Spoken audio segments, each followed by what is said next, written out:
Bush a ajouté près de 6 000 milliards. Obama, 8 600 milliards. Trump, presque autant. Biden, plus de 6 000 milliards. L'Amérique vient de franchir un seuil dont aucune grande puissance n'est jamais revenue. La dette nationale a dépassé les 38 000 milliards de dollars. Si on répartissait cette somme sur chaque habitant, cela ferait environ 115 000 dollars par personne, peu importe l'âge. Et le plus inquiétant, c'est que cette montagne de dette grimpe à un rythme fou, 1000 milliards supplémentaires tous les 75 jours. Rien que pour l'année 2025, Washington a dépensé 7 000 milliards, alors que ses recettes ne dépassaient pas 5 200 milliards. Presque 970 milliards sont partis rien qu'en paiement d'intérêts, c'est plus que le budget complet de la défense américaine. À chaque seconde, la dette grossit d'environ 50 000 dollars. À chaque minute, ce sont 3 millions qui s'ajoutent. Ce n'est plus seulement insoutenable, c'est devenu mathématiquement impossible à rattraper. La première puissance économique du monde vit désormais grâce à de l'argent emprunté, du temps emprunté et une confiance empruntée. Et derrière cette situation dramatique, les États-Unis dissimulent l'un de leurs plus grands tours de passe-passe financiers, ce qu'ils appellent l'année fiscale. La majorité des Américains pensent que leur gouvernement calcule son budget de janvier à décembre, comme partout ailleurs. En réalité, non. Washington remet ses compteurs à zéro chaque 1er octobre. Et cette simple astuce comptable suffit à masquer l'ampleur réelle de la crise. Quand le Trésor a annoncé que l'année fiscale 2025 se terminait avec un déficit de 1,78 billion, les responsables ont voulu faire croire à une amélioration par rapport aux 1,83 billion de l'année précédente. Comme si réduire une hémorragie géante de quelques milliards constituait un progrès. Pourtant, la vérité est bien plus sombre. Cette amélioration n'est qu'un mirage. Paiements reportés, contrats décalés, emprunts de court terme, bref, on a simplement repoussé les factures à l'année suivante. Le système de l'année fiscale agit comme un rideau. On découpe les données au moment les plus avantageux politiquement, et le public ne voit jamais la progression complète du gouffre. Rien qu'entre juillet et septembre, près de 400 milliards de dettes supplémentaires ont été créées. Mais ces chiffres n'apparaissent pas dans les rapports de fin d'année, car techniquement, ils appartiennent à l'exercice suivant. Ce n'est pas illégal, c'est prévu par la structure même du système. Une façon pour Washington d'éviter la panique tout en s'enfonçant encore plus profondément dans l'insolvabilité. Tout devient plus clair quand on observe le calendrier des emprunts. Le gouvernement emprunte massivement au printemps, se donne un air de stabilité en avril grâce au pic temporaire des impôts, puis se remet à dépenser sans retenue pendant l'été. Et chaque fin d'année fiscale ne marque pas un retour à la discipline, mais simplement un redémarrage statistique. C'est l'équivalent économique de peindre par-dessus une fissure qui ne cesse de s'élargir. Ainsi, quand des responsables politiques se félicitent d'avoir réduit le déficit, ils ne montrent pas un progrès réel. Ils montrent juste l'efficacité de leur calendrier comptable. Voilà pourquoi un trillion ajouté en 75 jours passe presque inaperçu. Il est réparti sur 2 exercices fiscaux différents, présentés comme 2 petites poussées plutôt qu'une gigantesque alerte rouge. Grâce à cette astuce, les 2 parties peuvent prétendre avoir fait des efforts, alors que la dette totale, elle, continue d'exploser 13 milliards de plus par jour. C'est là que se trouve le cœur du problème. La dette américaine ne fait pas que grandir, elle est chorégraphiée pour paraître moins catastrophique. L'année fiscale agit comme un masque. Elle transforme ce qui ressemble à un effondrement en simple continuité, un désastre déguisé en paperasse. Résultat, le public a l'impression que les déficits diminuent, pendant que le Trésor rédige discrètement un nouvel IOU, une nouvelle promesse de remboursement repoussée à plus tard. Ce n'est pas de la transparence. C'est un rituel mis en scène, présenté comme de la gestion budgétaire, mais totalement fondé sur l'illusion. Les chiffres, eux, ne mentent pas. Ils montrent une mécanique d'échec parfaitement répétée. Le pays dépense plus qu'il ne gagne.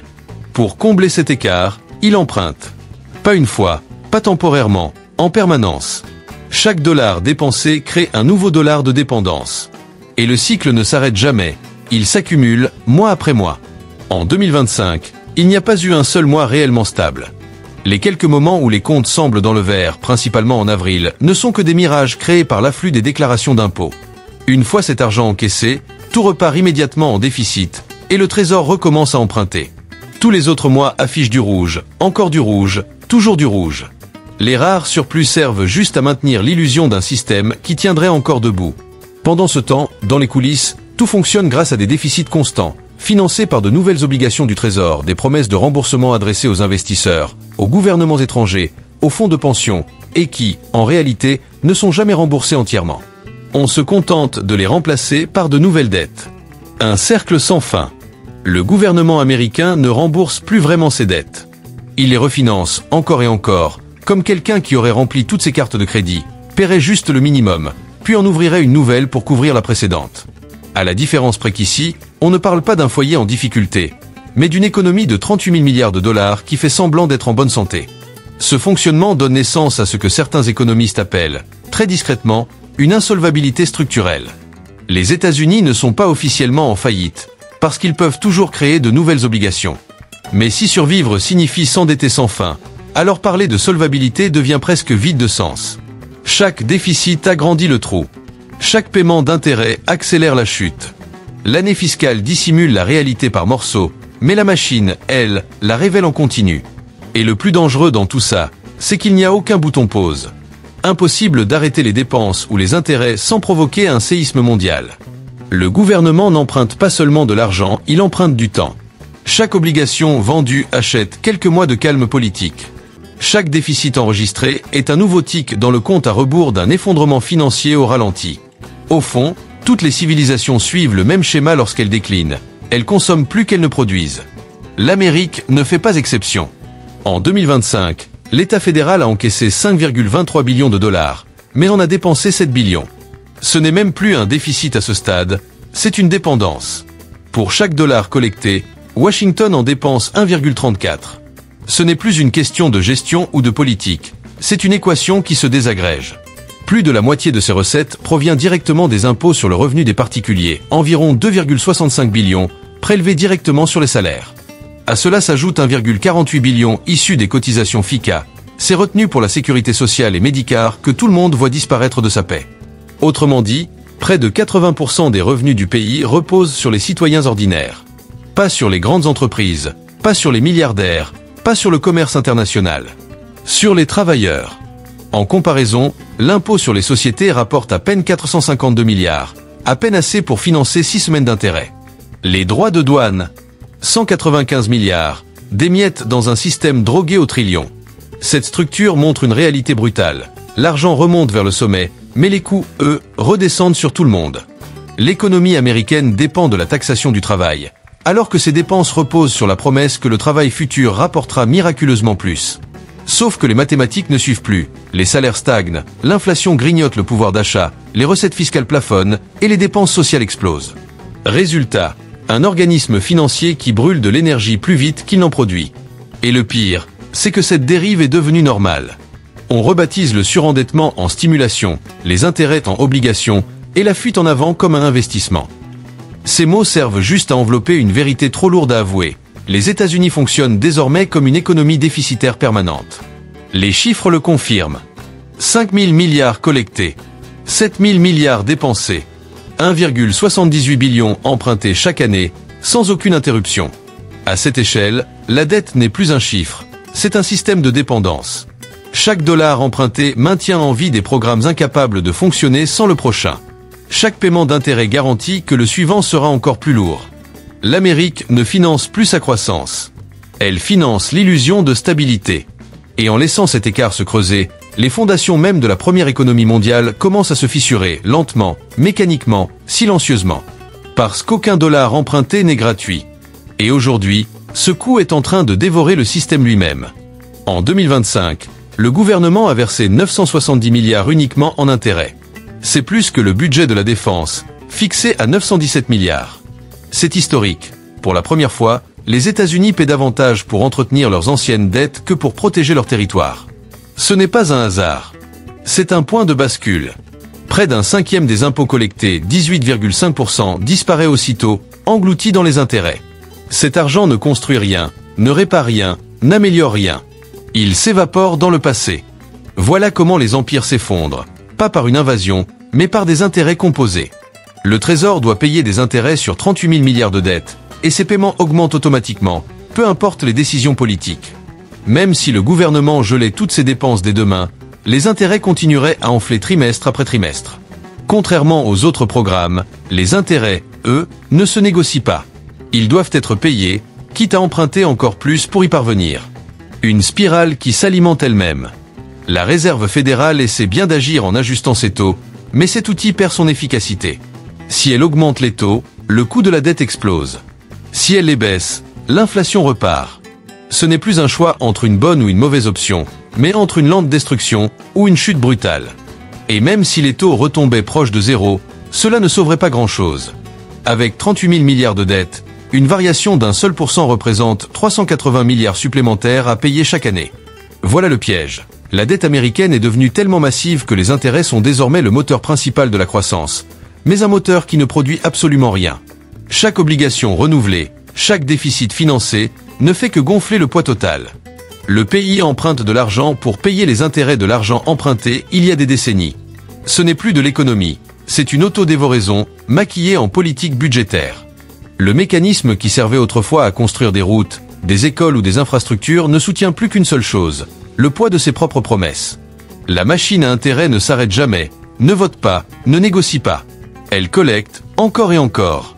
Et chaque dollar avalé rapproche un peu plus les États-Unis du moment où payer la dette ressemblera à un défaut de paiement. Et si le pays voulait stopper l'hémorragie, il faudrait faire des choix impossibles. Des coupes si profondes qu'elles déchireraient le tissu social et politique. Pour équilibrer les 1,78 billion de déficit annuel, il faudrait supprimer des programmes entiers, pas simplement réduire leur budget. Mais derrière chaque programme, il y a des millions de vies, d'électeurs, de dépendances.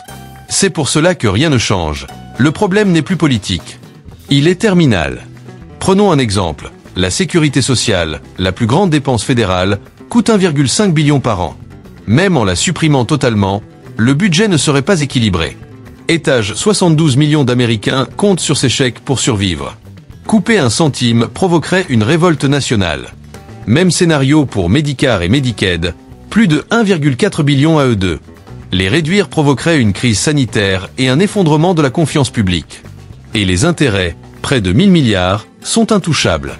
On ne peut pas faire défaut sans faire imploser le dollar et déclencher une panique mondiale.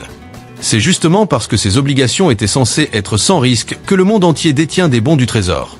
Cesser de payer détruirait cette confiance instantanément. Il reste donc les petits budgets. SNAP, les logements sociaux, les aides aux anciens combattants, environ 700 milliards en tout. Les supprimer ne comblerait même pas le trou. Cela ne ferait qu'exposer la brutalité d'un empire qui abandonne les plus vulnérables. C'est ça, le dilemme. Chaque dollar coupé a un coût humain. Chaque réduction crée une crise. Les chiffres sont tellement énormes que même l'élimination de ministères entiers ne bougerait presque pas l'aiguille du déficit. Alors il ne reste qu'une option, l'illusion. Emprunter pour continuer à fonctionner. Imprimer pour repousser l'inévitable. Ce qu'on observe aujourd'hui aux États-Unis n'a plus grand-chose à voir avec de la gestion publique. On est passé dans une logique d'urgence permanente, où chaque décision ressemble à un acte de survie. Les responsables politiques connaissent parfaitement l'ampleur du problème, mais ils savent aussi que l'annoncer ouvertement ferait imploser tout le système. Alors, pour éviter que la structure ne se fissure au grand jour, ils entretiennent l'illusion que les choses avancent, tandis que la machine de la dette continue de dévorer l'avenir. En réalité, l'Amérique n'est plus en train de se demander où couper. Elle se demande qui elle va laisser tomber. Et jusqu'ici, les sacrifiés, ce sont ceux qui pensent encore que les chiffres peuvent être réparés. Dès qu'un pays arrive à un stade où même survivre entraîne des dommages collatéraux, chaque choix devient une arme. Et l'économie américaine se retrouve coincée entre deux issues aussi destructrices l'une que l'autre, le défaut de paiement ou l'inflation incontrôlée. Les deux scénarios ravagent la richesse et démolissent la confiance. Mais ils le font différemment. Le défaut, c'est l'effondrement immédiat. L'inflation, elle, ronge tout lentement, de l'intérieur. Le seul véritable pouvoir qu'il reste à Washington, c'est de choisir la vitesse de la chute. Imagine un instant, si les États-Unis décidaient d'arrêter de payer leurs créanciers, le système financier mondial s'écroulerait en une nuit. Le dollar est l'ossature des réserves internationales. Il soutient le commerce, les banques, les marchés mondiaux. Un seul défaut suffirait à faire exploser ce socle, entraînant la disparition de milliers de milliards de dollars et pulvérisant la crédibilité de l'Amérique. Le statut du dollar n'est pas symbolique, c'est le carburant indispensable du monde économique. Le perdre provoquerait une envolée des taux d'intérêt, un chaos bancaire et la destruction de l'épargne des ménages. C'est pour ça qu'un défaut de paiement, même s'il reste possible, reste impensable politiquement. Mais l'alternative n'est pas plus rassurante. Face à des déficits impossibles à maîtriser, la Federal Reserve devient un acteur silencieux, presque complice. Elle achète la dette du pays en créant de nouveaux dollars pour maintenir la machine en marche. Mais à chaque dollar créé, les autres perdent un peu de valeur. Ce n'est pas un accident, c'est le fonctionnement même du système. L'inflation, c'est l'impôt invisible. Celui qui ne passe par aucun vote, aucune loi, aucun débat. Elle ronge le pouvoir d'achat tout en évitant la panique politique. Mais cette stratégie a un coût. Repousser la crise la rend plus violente lorsqu'elle finit par éclater.